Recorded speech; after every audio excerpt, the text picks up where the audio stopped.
السلام علیکم ورحمۃ اللہ وبرکاتہ۔ داڑھی کے خلال کا مسنون طریقہ۔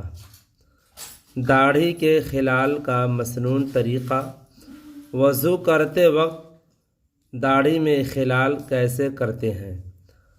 داڑھی میں خلال کرنے کی سنت یہ ہے کہ دائیں ہاتھ کے چلو میں پانی لے کر بالوں کی جڑوں کو ملو، پھر ہتھیلی کا رخ آسمان کی طرف رکھتے ہوئے انگلیوں کو بالوں کی جڑوں سے باہر کی طرف نکالتے ہوئے یہ کہو، ھذا امرنی ربی، یعنی مجھ کو میرے رب نے اسی طرح کرنے کا حکم دیا ہے۔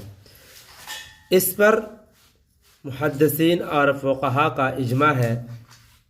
جب داڑھی ایک مٹھی ہو گئی تبھی تو پانچوں انگلیوں سے خلال کی سنت ادا ہوگی۔ تھوڑی تھوڑی داڑھی ہوگی تو انگلی بالوں میں کیسے جائے گی؟ لہذا خلال کی سنت ادا کرنے کے لیے داڑھی رکھنی چاہیے، ورنہ قیامت تک وہ اس سنت سے محروم رہے گا۔ اور ایک مٹھی داڑھی رکھنا قرآن شریف سے بھی ثابت ہے۔ حضرت موسیٰ علیہ السلام نے حضرت ہارون علیہ السلام کی داڑھی مٹھی میں پکڑی تو حضرت ہارون علیہ السلام نے فرمایا کہ لا تاخذ بلحیتی، تم میری داڑھی مت پکڑو۔ تو اخذ اللحیہ یعنی داڑھی کا پکڑنا جبھی ہو سکتا ہے جب داڑھی ایک مٹھی ہو۔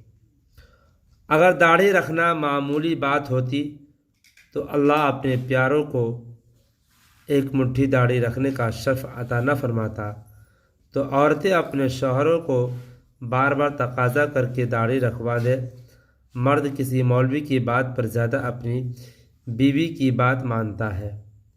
اگر داڑھی کے رکھ لینے سے چہرہ بدنما لگتا تو پھر داڑھی میرے سرکار کی سنت نہیں ہوتی۔